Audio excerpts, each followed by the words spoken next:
Okay. Ladies and gentlemen, welcome back to the True Life Podcast. I hope everybody's having a beautiful day. I hope the spring is treating you well and the sun is shining and the birds are singing. I got an incredible guest for you today. We're going to cover some interesting topics and some interesting ground and some ideas about communication. Katherine S. O'Donnell. And as we delve into the realm of brand empowerment and communication finesse, let us welcome Katherine, a beacon of strategic vision and mentorship in the entrepreneurial landscape. With her expertise as a brand visibility coach and communications consultant, Katherine intricately weaves together the threads of brand identity, tailored communication strategies, guiding entrepreneurs toward the zenith of their potential. Through personalized mentorship programs, she not only shapes personal brands, but also nurtures the very essence of effective communication, illuminating pathways for aspiring entrepreneurs to shine brightly in their respective domains. Join us as we explore the depths of strategic branding and the artistry of communication under Katherine's insightful guidance. Katherine, thank you for being here today. How are you? Thank you so much for having me. I really appreciate it. And that introduction, wow, that was amazing. You almost had me tongue-tied. What an interesting time we live in right now with the world of social media, with individuals becoming their own brand. And, you know, one thing I've noticed, Kath, I thought we would just jump right into this and start kind of Let's digging into go. some things. What do you think is for me, I try to strike a balance between authenticity and marketability, leaning more towards authenticity. Like I know my own brand and I know so many solopreneurs and entrepreneurs are thinking about branding and authenticity, but can you speak to the idea of a balance and the relationship between those two? Definitely. I think that every time we try and get ourselves out there, we think about how are we going to market ourselves? How are we going to brand ourselves?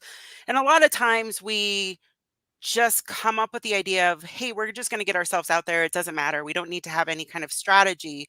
However, one of the biggest strategies that people really need to have is being authentic. When people really want to learn about you and they want to learn about your company, they want to learn who you are.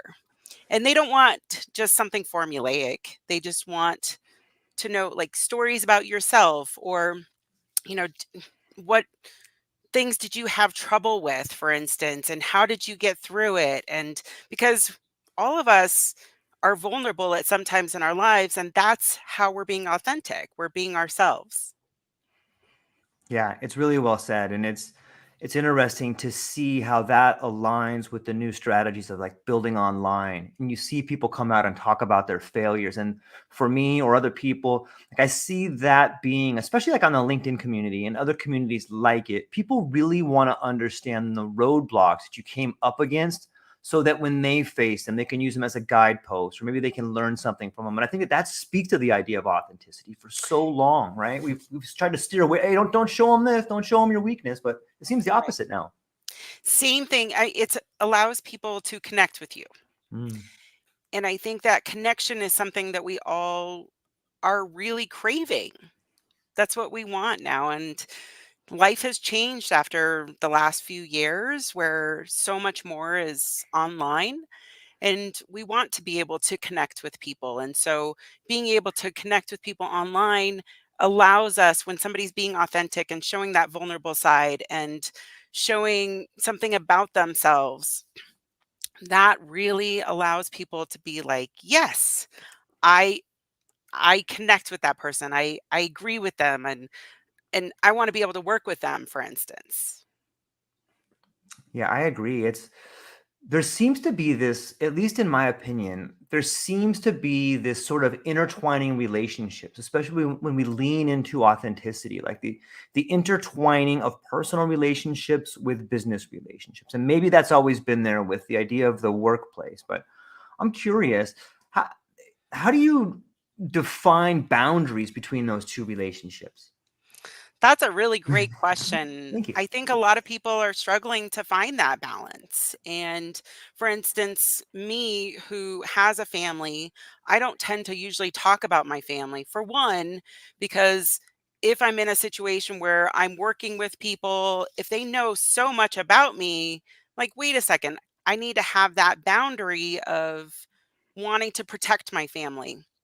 However, I want to be able to also share enough about myself that people can connect with me. and feel like they can work with me because they know who I am.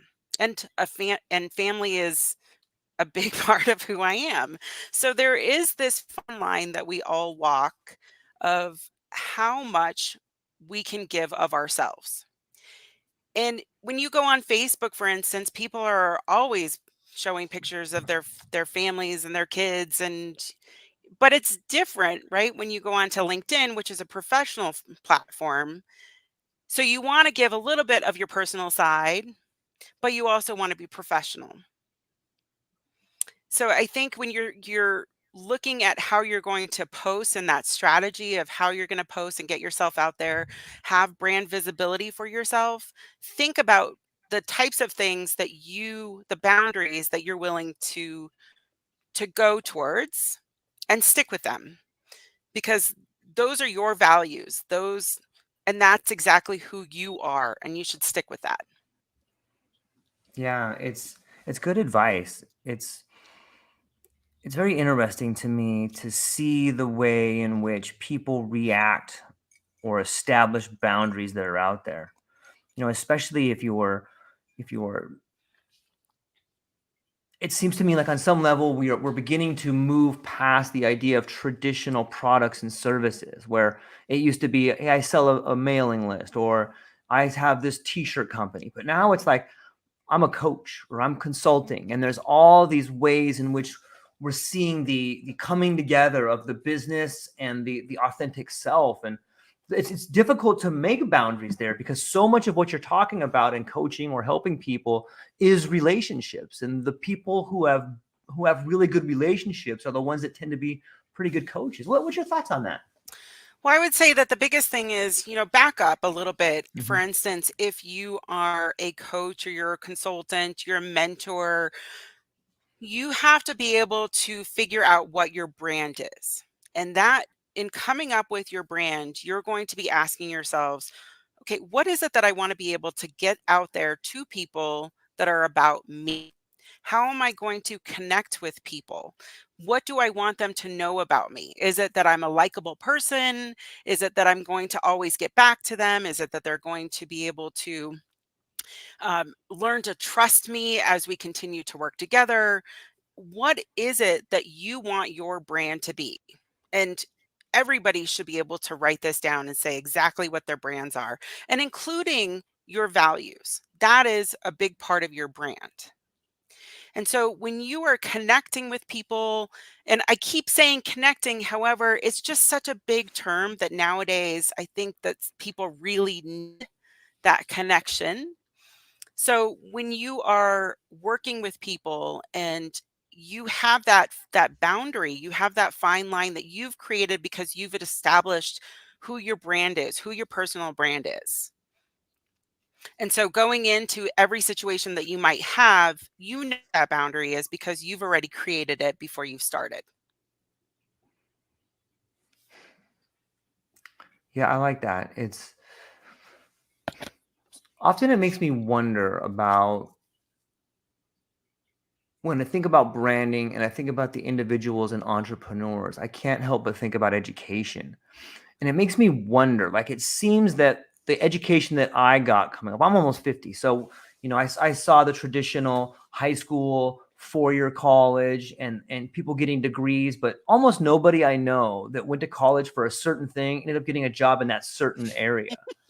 I And don't it's have just, to laugh, but that is, yeah, yeah, you hear about that a lot. yeah. And perhaps it's a lack of discipline, or maybe it is just, it speaks to the idea that of the education system is changing. Like, what do you see on the horizon? I know it's speculative, but do you see maybe companies looking away from the 4-year degree and start looking towards lived experience? Or what do you see maybe on the horizon as far as education and business? That's a really great question. So, my family, they're all academics. I'm the only one that isn't in academia.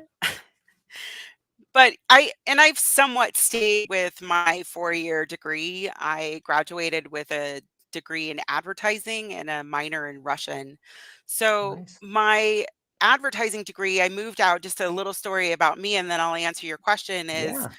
I graduated from Northern Arizona University in Flagstaff, Arizona, and I went to the Bay Area, and this was in the year 2000. And this was at the time of the dot-com bust. So I thought that I was going to get a job right out of college, and it was going to be in advertising, only to find out that soon after I moved, a lot of the advertising agencies were laying people off. So I ended up getting a job in consulting, and that was my first real professional job. And I was working for the state of California, and on renewable energies, and it was my kind of first foot in the door in consulting. And then I got laid off, almost 2 years in. And that really allowed me to reassess what it was that I wanted to do. And I was really passionate about animals, and I still am. If you can see a cat occasionally walking Yeah. through on this podcast, but I really wanted to work in animal welfare. And so I took a significant decrease in a salary so that I could just get my foot in the door. And I started working for an animal welfare organization in San Francisco.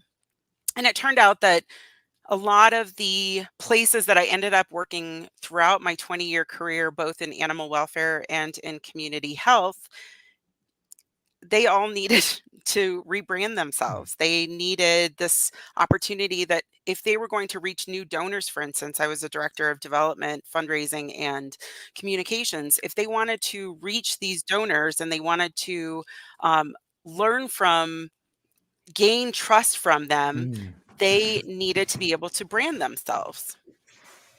And so that's something that I did. I put them all through a rebranding effort. So I still am in the communications related field 20 some years later from when I graduated. However, I think that a lot of people go to college thinking that they want to do something, and it doesn't always work out that way.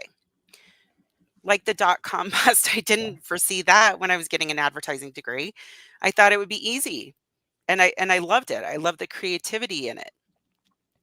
So, I think a lot of people, they tend to go to college thinking that they're gonna get their degree in this and they're gonna immediately be able to find a job. However, going through a college degree, or the experience of it too, you learn so much from it. You learn about different cultures of the people that you're going to school with. You're immersed in a situation where you're taking classes all together. You have to learn teamwork to be able to work together. You're using and you're learning all of these life skills that are going to be able to help you in a professional setting, whatever that is. So whatever people end up doing nowadays, and college has gotten so frightfully expensive for a Yeah. lot of people, like for instance, my nephew is going to be going off to college soon. My son is going to be going off to college soon. And we have to look at it as what's going to be the best opportunity for them and what they want to do, foster their creativity and their knowledge, learn from it, and then what they're going to do next is up to them. That's an awesome story. Thank you for sharing it. It often reminds me that I think on some level, life is the ultimate coach. You know, you go to school in advertising, and then you go to Silicon Valley for the dot com, and then you get laid off. And like being laid off is the opportunity of a lifetime to rebrand yourself. You know what I mean? And so it's like you've got that It is. lesson. Life's like, oh, you want to do this? Okay, let me show you. Here's your opportunity. However, I think you also need to have quite a few life skills under your belt before you know how to Yeah. rebrand yourself. I Yeah. remember that first time that I was laid off, and I had so many conversations with family members, and I just felt so incredibly devastated. Mhm. How could my whole department, who did a really amazing job, be laid off? But that was the reality the of everything happening. And I think that I got to the point where I ended up writing so many lists of what do I do well? What do I not do well? What do I enjoy? What do I not enjoy? That I finally came to the point of talking to different mentors and family members that I could figure out what I wanted to do. And so, if anybody on this podcast is listening and is in that type of scenario and they're trying to find a job, for instance, and they can't, because they're up against a sea of competition, this is where it's a really important exercise to be able to figure out what it is that you want to do. What is it that you feel passionate about? And why is it? So the who, what, where, when, why, and how. Go through that list and decide, what do you do really well at? What do you not do so well at? And what are you willing to do? And have that passion drive you to want to be able to do the next thing. Yeah, that's really well said. And in times of change, it seems like you figure out who you are. And it seems like we as a country, maybe as a world, we're going through this change. Like there will be, it seems to me with the economy the way it is, that a lot of people are going to find themselves in a position you were in and that I were in, and so many of the people we love are in. And that is rebranding yourself, maybe coming to work one day and realizing, hey, we're sorry, but there's no longer a spot for you. Or maybe being so fed up at work, you quit. Whichever route you take, Mhm. you end up at this destination, these crossroads, I call them. We're like, okay, I've done this. Now what? Am I going to continue to go down this road I didn't really love? Am I going to have the courage to find a new way and start at the bottom again? And how are people going to think about me? Maybe we could speak to the idea of identity, and because I think that is at the crossroads of branding and personal failure and success. What this idea of identity, right? Yeah, you're asking a lot of really amazing questions. Thank Thank you. you. I would say, identity is definitely associated with your brand. It is who you are, and it is how you think and function and how you get out there, how you present yourself.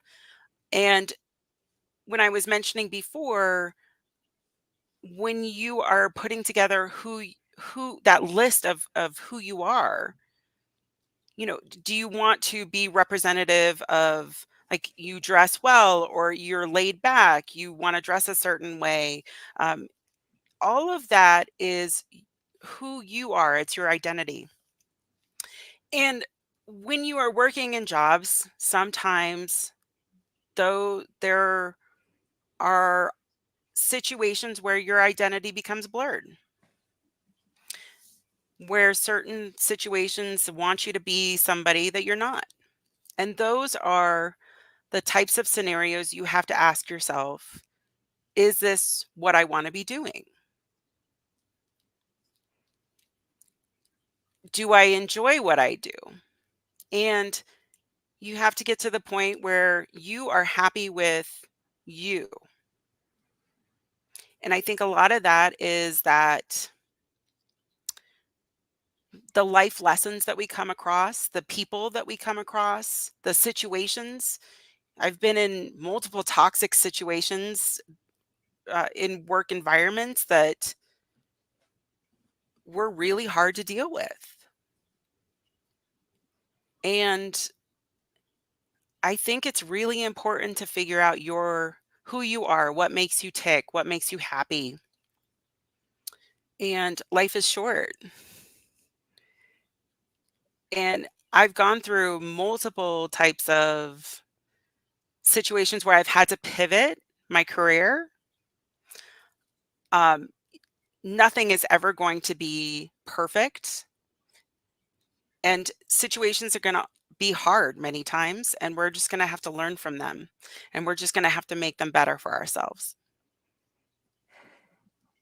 Yep, it's really well said, and I think that this is where I think that there's a real incredible intersection between identity, branding, and storytelling. And a lot of the times, the identities that we have come from the stories that we tell ourselves. And I know for a fact, is I did a job for a long time that I liked, and then I slowly began to realize that I've grown out of it. It was like an old pair of shoes, and even though I could put them on every day and they were comfortable, like the soul was out of them, and like I just felt like my soul was out of it. And because I didn't really have the courage to walk in and say, I quit. I got to this point where I found so much anger in everything that was the outlet for it. And as I look back on it now, I realize like I outgrew that. I outgrew that part of myself. And whether you walk in and you say, no more, not another day, you quit, or you find reasons to go at odds with people. And maybe they're good reasons. Maybe you have a legitimate gripe about things and you just press, because it's for somehow like, I'm not going to quit. I'll make them fire me, but it's interesting, these stories we tell ourselves. And I was wondering, maybe you could share some stories that you told yourself in these difficult times, maybe a before and an after story. Yeah, I think a lot of it is definitely your mindset. Yep. For especially being my first real professional job out of college and I get laid off with the rest of my department. Oh my Yep. goodness. I think I was lacking confidence. And school was not easy for me. It was actually a downright challenge. And I think one of my mom's happiest days in her life was seeing me graduate high school. And it Yeah. wasn't that I was rebelling or whatever, but I just didn't fit the mold of what our education system wanted and needed at the time. And I got to the point where then I graduated college. Became my own person. I was no longer in my brother's shadow, and I would have some teachers saying, well, your brother gets this, why can't you? And my brother's a brilliant person, and I've always so highly respected him. And so when teachers would say something like that to me, that really crushed my confidence. And I was just trying to be my own person. I wasn't trying to follow in the footsteps of my brilliant brother. So when you are trying to figure out who you are and your identity, that is a huge component that you need to face is your confidence. Mm-hmm. How do you perceive yourself? Because if everybody around you, and this is what a mentor and a coach uh, would be doing, is they would be saying, you're doing great. Go for it. You can do this. We know you can do it. But you also have to believe that you can do it. And so over time, as I really started to gain more confidence about myself and the abilities that I had and the knowledge of what I did really well and what I didn't do so well in, I know what those are and I can feel good about those. So I think everybody has a story. Everybody has a story to be able to share and add value. And it's just a question about really having that confidence to be able to share it. Yeah, I agree. In fact, sometimes I think it helps provide confidence to yourself if you look at yourself as a main character in a story. It sort of gives you like a third person perspective. And what that does is that kind of alleviates some of the pressure of you being the person that has to do all these things. But if you just take a moment to be like, okay, Katherine is the main character in this story and she's on this hero's journey. But right now she's just doing this thing. Maybe what would the author do if they wanted Katherine to get better? Well, they would probably put her in a dangerous situation. And then that will give you the idea, oh, well, maybe that's why I'm in this situation now. Maybe this is an opportunity. But just shifting that perspective slightly allows you to see the world in a different way. And that's just a fancy way of saying it changes your relationship with it, right? It's interesting, I think. Absolutely. And I think if people get the opportunity to be able to travel the world, Yeah. I think they should. Yep. Take that opportunity, take that time to learn about different cultures. So not only are you learning about the places that you're visiting, about the people that you're meeting, you're learning about their hardships. You're able to say, you know what I thought was impossible for me, I look at this other culture or these people that I've met in this country, and wow, they are persevering in something that is really hard. Maybe I shouldn't think of this as something that's so hard for me to be able to deal with. So if people get that opportunity, I think that they learn about themselves on top of it. they get to build that confidence, because if you've traveled around the world and you are like, how do you get through the metro system in a totally different language? Hmm. You know, it might take you 3 hours, but you'll get there. Well, life is the same way. You might get on the wrong train. You might go in the totally different direction, but ultimately you'll get to the destination that you were meant to get on. Yeah, it's well said. Thomas Hutchison says, change is tough, especially if you have built an identity through your career.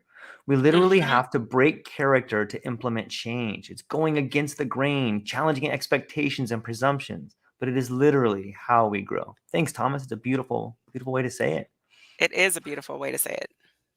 You know, Catherine, maybe this is something that you've done. I think, I mean, we're just kind of getting to know each other, but maybe one way to travel without having to spend a lot of money is studying a language. Like you've studied Russian. How much did that help you see a different world when you have to conjugate verbs different, when you see different sentence structure? Doesn't that allow you to see the world a little bit different?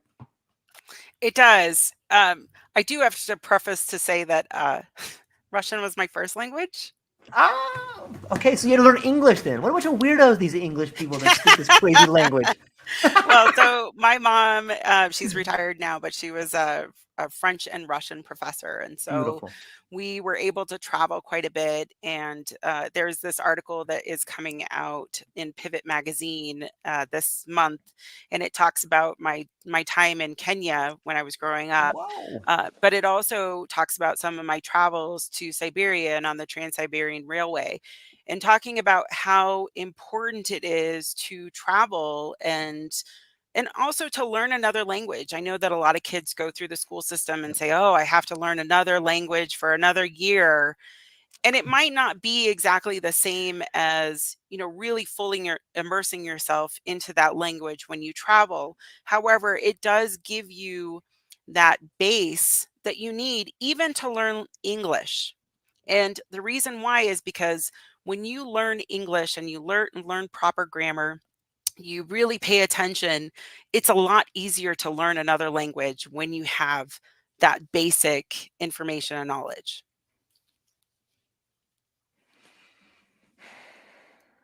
It fascinates me, and it never seems to amaze me that people that speak different languages have such a nuanced view on reactions or identity or branding or communicating in general. It speaks to the idea of words and letters as symbols. And like sometimes you can read a person's face or sometimes you can read a room, and I think that different languages really help people do that. That's got to be a really fascinating skill. And I'm sure growing up in your house with a mother that was a French teacher and a Russian teacher had its own stories behind it. Yeah, well, my dad is Russian, Okay. and my mom is the Russian professor, and so that was what we did, was we spoke Russian in the household until I got to the point where in education, um, they were having to call my brother to translate because I was mixing up the two. My Mm, brain uh, couldn't figure out how to change over to English in the schools and then mm. Russian at home. And so then the family started speaking English at home. Um, However, every time we would go to Siberia, we would go to Moscow and St. Petersburg and places like that as well. But then we would also go into the deeps of Siberia, which was an incredible experience. But you would really be able to speak and immerse yourself into that Mm. language again, and then come back from that. And I have to say that, one of the tricks that I do as one of my life lessons is every time that I'm going to speak on a podcast, or I'm going to give a presentation or have some kind of interview, I always speak to myself in Russian, because I am getting my brain warmed up to be able to speak in front of people. And so, that's just one other way that people, knowing another language, it can be helpful. Yeah. Do you dream in English and Russian? No, I only dream in English, that I pay attention to. I don't exactly wake up and say, "Oh yeah, that's right. I had that dream in Russian."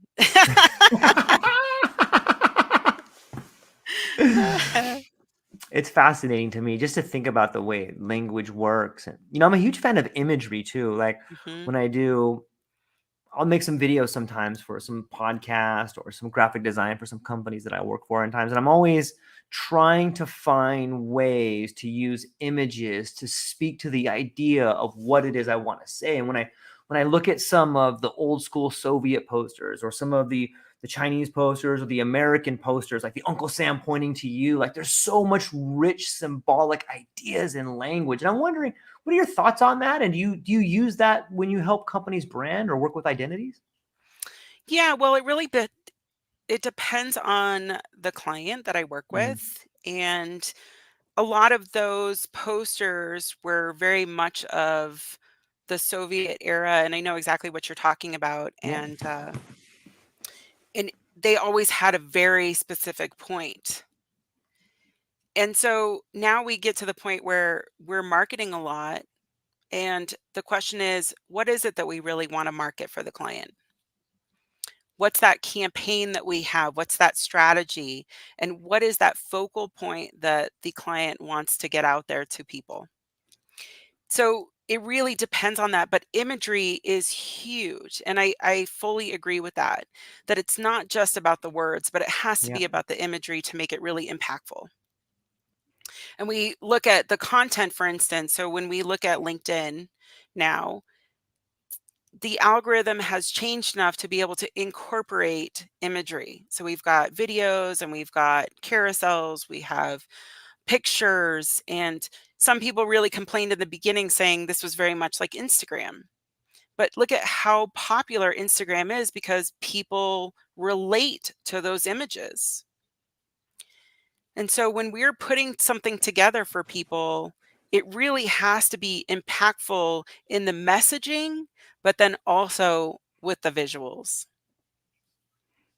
Yeah, I couldn't agree more. I have this theory and this idea that I'm working on, and it seems to me that as like a species, the spoken word or even the written word is just like a piece. Like the our spoken word is like a letter, and when you add multiple languages plus imagery, it's like adding verbs to nouns. Like that imagery really helps you begin to understand meaning, but language alone doesn't do it. Like we could talk right past each other and we don't define. No one sits down and says like, Catherine, before we start, let's define our terms here. Right, No right, one right, does that. right. But Well, I actually have a story about that. okay, let's And hear it. when I was in Russia, there was right at the checkout at a grocery store, there was dishwashing detergent called Barf, BARF.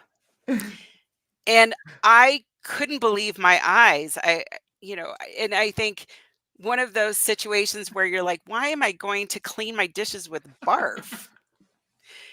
And so this is what I talk about too with some of my clients is when you're looking at what your brand is and how you want to get your brand out there, we need to do the research to make sure that this truly can go into all languages, all cultures, that it's not something that we're going to be cleaning up with barf.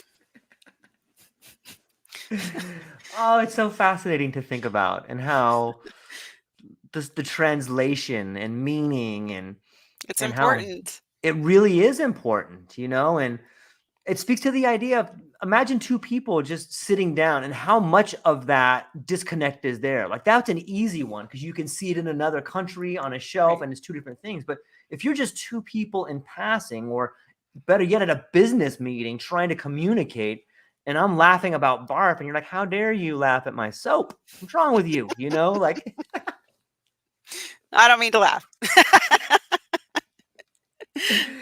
yeah, it's awesome. It gives me hope. I think we're on the cusp of really beginning to convey meaning. I think that's been Yeah. such a problem for us for so long. Well, I think also something that you talked about a little bit before, and it's a really important skill, is emotional intelligence. Mhm. Because when we're having conversations, and a lot of times, we were just either living with ourselves, or we were living with family for a couple years, and kind of we forgot how to communicate with people.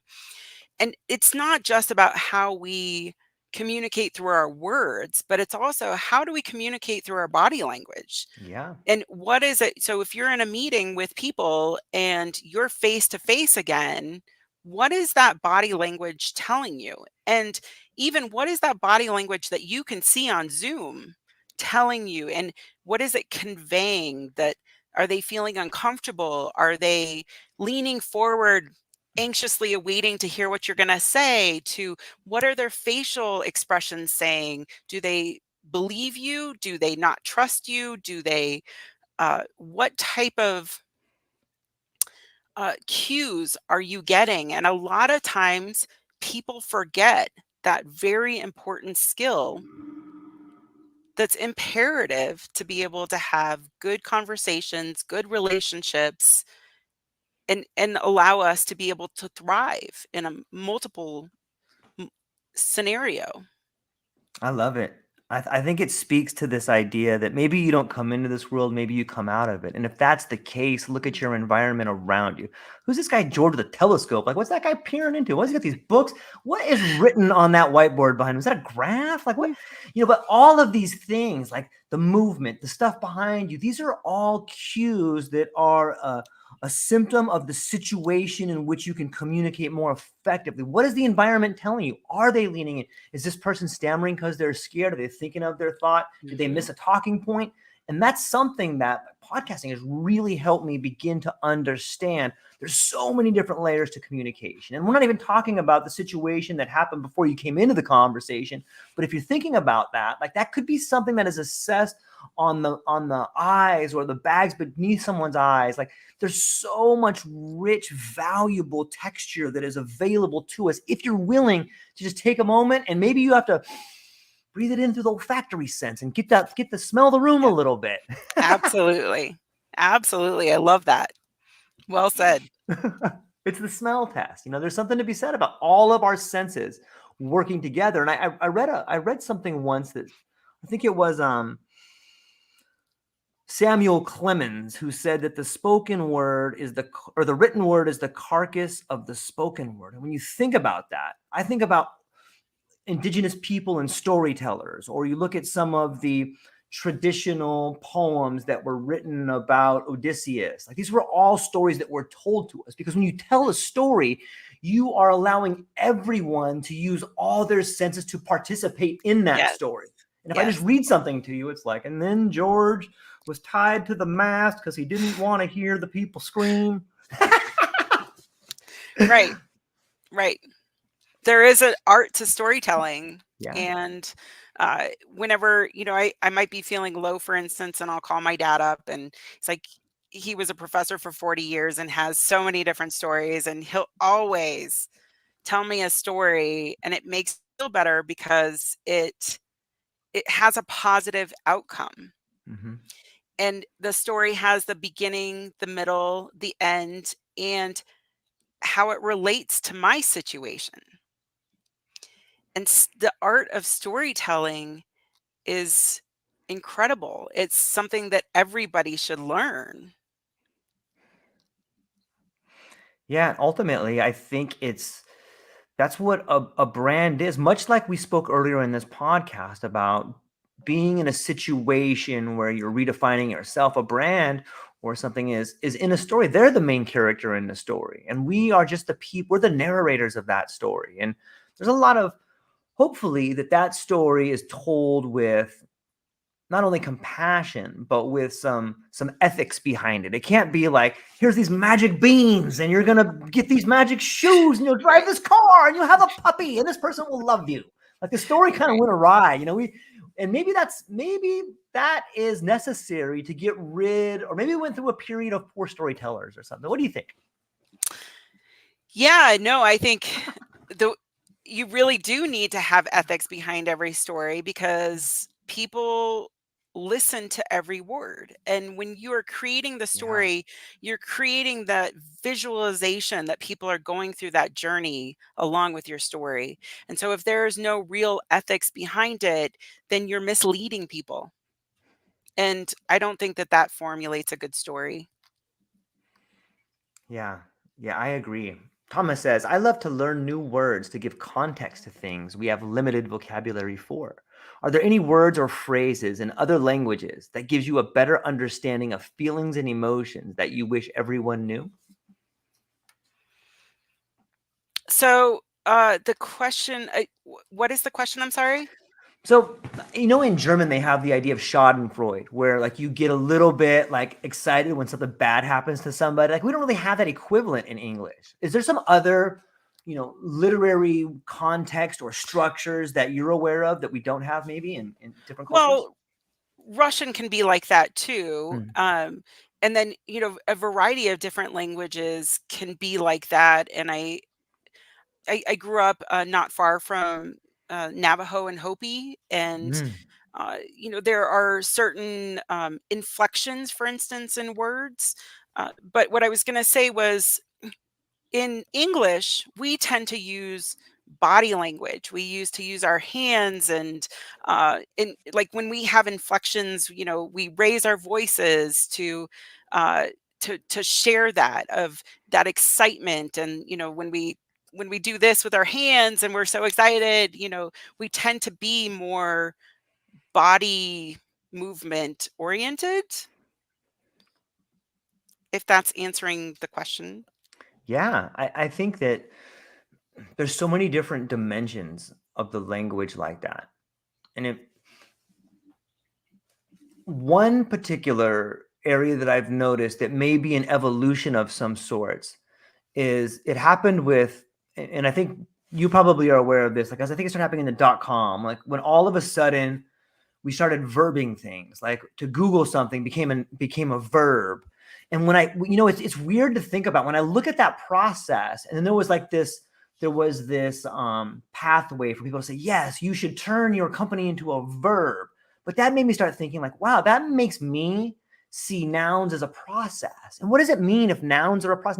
Now it's not George as a person, it's George in a process. Well, that allows me to grow, and it changes the course of the story in some way. And as the language evolves, and maybe that's what's happening in this transition, is nouns are becoming verbs. And what does that mean? Like that means a lot. That means that this thing that was stationary is now moving and changing, and it's fluid. And Mhm. that's pretty interesting, right? It is interesting, most definitely.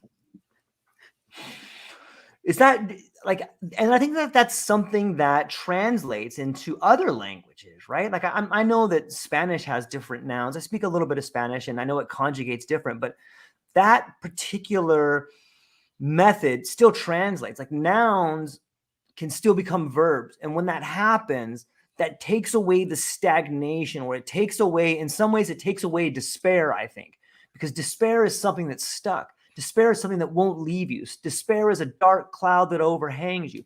But if despair becomes, or the dark cloud becomes a verb, it's clouding over me. Well, that means that potentially that cloud can be dispersed or something. But And it's I think we're also moving in in the that direction. past. Yes, exactly. Exactly. We need to be able to move forward. And You this is have where to. you're talking about ongoing, going forward. Yeah, the idea of verbing everything. I should probably write that down. That sounds pretty. You I could could write have a that more new often. quote and put it out on the internet. Yeah, well, I think that would speak right to Thomas and what he was saying about, and isn't that sort of what brands want to do? Is they're looking to define the ineffable. They want their product or their service or their brand to describe this new thing, and like that's part of it, is like touching the intangible, touching the ineffable, and trying to describe it on some level. Absolutely.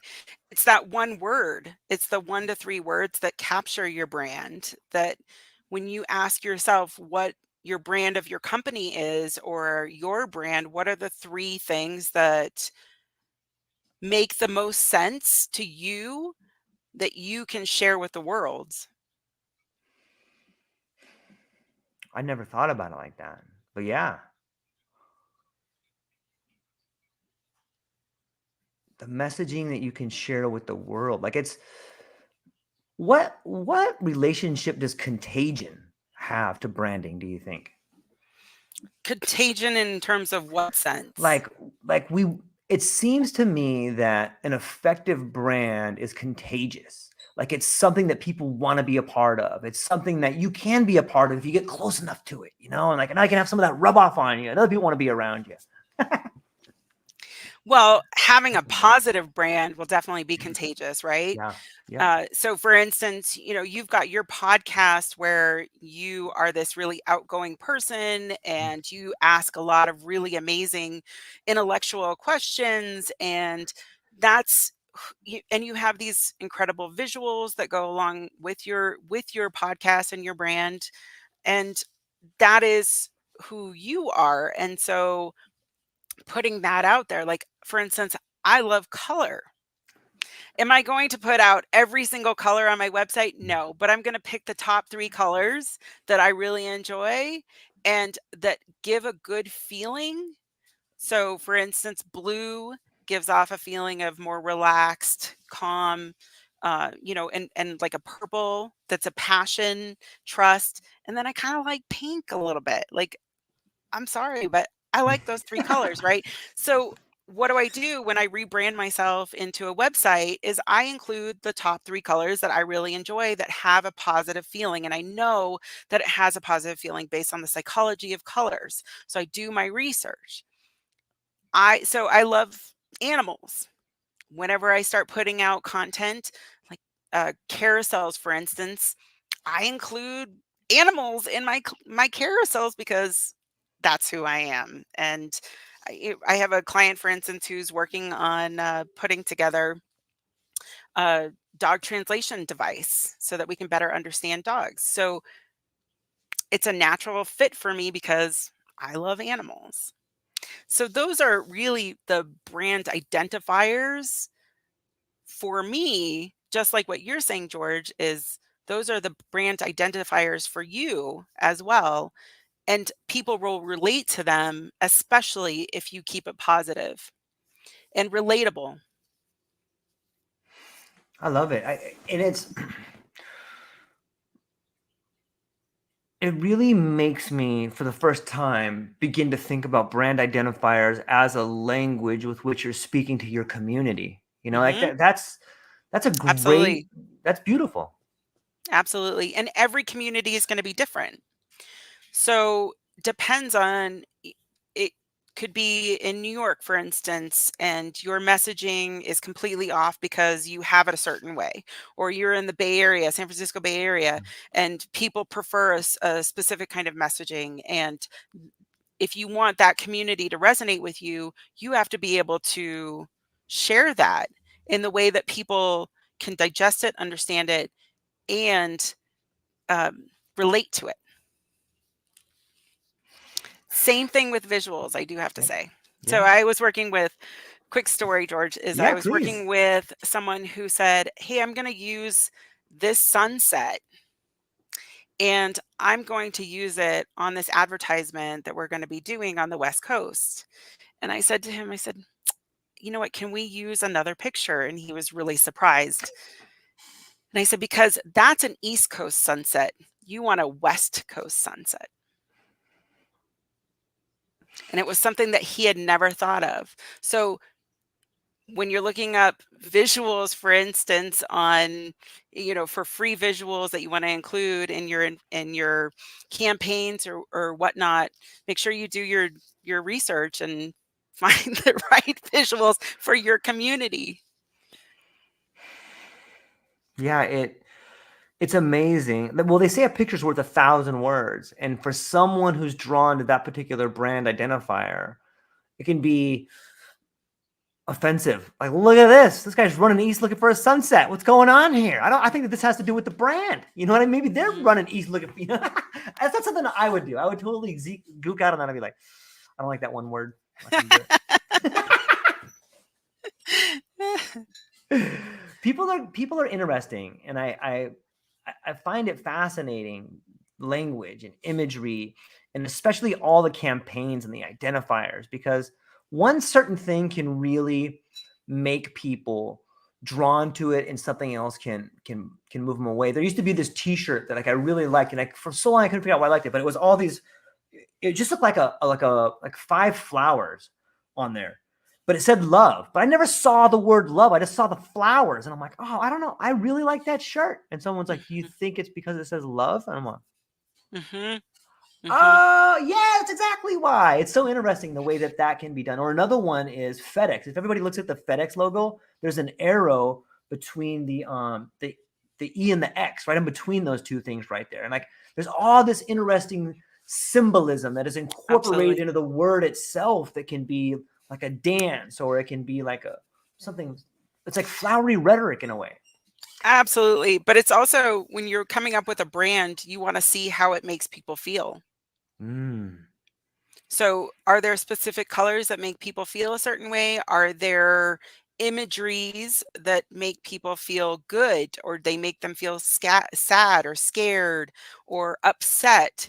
Those are the types of things that you have to ask yourself when you're using the imagery, but then also when you are using the messaging to go Mm. along with the imagery so that it makes sense, it completes an entire picture.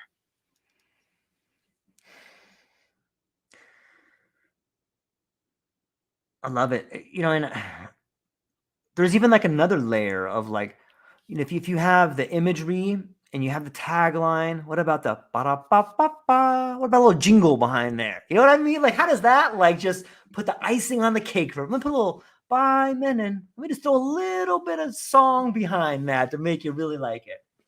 Well, and there's also a psychology behind that, right? So one of the positive jingles that people will use, it's because they want you to feel good after you finish that and to be able to remember it. They make it simple and positive, upbeat, lifting so that you're like, I remember that jingle. You remember the Makes me jingle, feel The good. More You Know? Do you remember that one? Can you sing it? Oh gosh, no, I could never. But it was this star with, that went across the screen. It was Oh like, the more you yeah. know. Yep. Okay, now I remember. Yeah. It was like a shooting star, like a gold one. Yeah. Yeah, with a rainbow that went behind it, and Yep. it was this tagline, the more you know, and so they would bring these types of TV, uh, like educational things to you, and Yep. it was always like, the more you know, and it was just something that would be really easy to remember. Yeah. Yeah. On some level, I think it really speaks to the idea of education, because things that are catchy like that are, I guess they call that sticky. Things that are sticky like that can really be used as devices to help us learn. In some ways, they're used to help us consume things or see things. But some of these same particular branding identifiers could really be used in the world of education, right? Absolutely. It's I think when we associate with education and whatnot, we think of a certain thing, and we think that we're going to go through education and we're going to get a 4-year degree, or we're going to get a degree, and we're going to uh, kickstart our career in the same type of. So it really is about, I guess, changing the mindset in a way, and how you look at it, and a lot of that mindset has really changed, as you mentioned in the beginning of the podcast. Yeah, it's true. It's on some level, I think that storytelling, brand identifiers, and even rhetorical devices are ways in which we can really bring ourselves to give a positive message. When you look at different rhetorical devices or logical fallacies, it's all these ways in which we can see the world, and there are different lenses through which we can see them. But I'm hopeful that everybody takes some time to when they see a brand, or if they're thinking about creating their own brand, that the first thing they should do is probably reach out to Katherine and ask her opinion on what they should do. Absolutely. That is the first and most important step, is reach out to Katherine through OP Creative Communications. I love Katherine, that segue. Thank you, George. I appreciate that. well, I think you're really fun to talk to, and I really Thank enjoy our you. conversation. And Likewise. thank you, thank you. I feel like we're just scratching the surface. I know we're kind of coming up on the hour here, but you can come back, and I think that we have a lot to talk about. We should bring I some would more love people to in the come back. room. Yeah. Okay. Yeah, that would But be really a lot of fun. yeah, before I let you go though, like where can people find you? What do you have coming up and what are you excited about? Yeah, so I am at OP. So think of optimized, and it's opcreativecommunications.com is my website. And people can get in touch by establishing like filling out a form of what it is that they need and what they're interested in learning more about.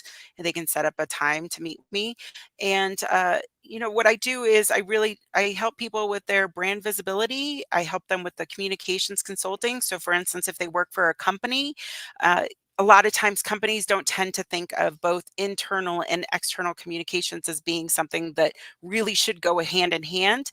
And just as a tip, if a company, for instance, is listening today, always work with your internal communications first before you start putting out the message externally to people. Everybody internally, staff, employees, everybody should know exactly what your message is before it is out there in the public.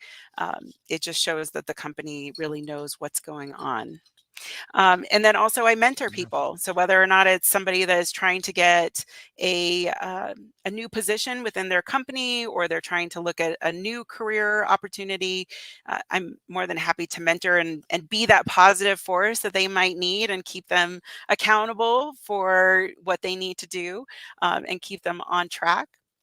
And something that I'm really excited about that's coming out, like I mentioned earlier in the podcast, there's this Pivot magazine, and it's gone out to 30 million subscribers. And Whoa. Jason Pfeffer, who is the editor in chief of Entrepreneur magazine, is on the cover. And so it's something that's incredibly exciting. And I'm going to be doing my own promotion. I'm just working on putting that strategy together to get that out there so, and yeah, I just really enjoy working with people and seeing them thrive and do really well. And I love being their champion. I love it. It's fascinating. Pivot magazine. I can't wait to check it out and check out the article on there. And it's a fascinating thing to think about, the idea of internal communications in a company and the messaging that happens outwards. Like, makes me want to think of 20 more questions, but Well, we can hit that subject next we time. I'm will. more than happy to. Yeah. Fantastic. Fantastic. Okay. Well, everybody, I hope you enjoyed the conversation today. Go down to the show notes, check out Katherine, reach out to her, check out the new issue of Pivot magazine, reach out to her website. And if you have any questions, she's really fun to talk to. So I would encourage everyone to go check it out. Hang on briefly afterwards, Katherine. Everybody else, I hope you have a beautiful day. I hope you do your best to tell yourself a great internal story and become the champion that you are. That's all we got. Aloha. Aloha.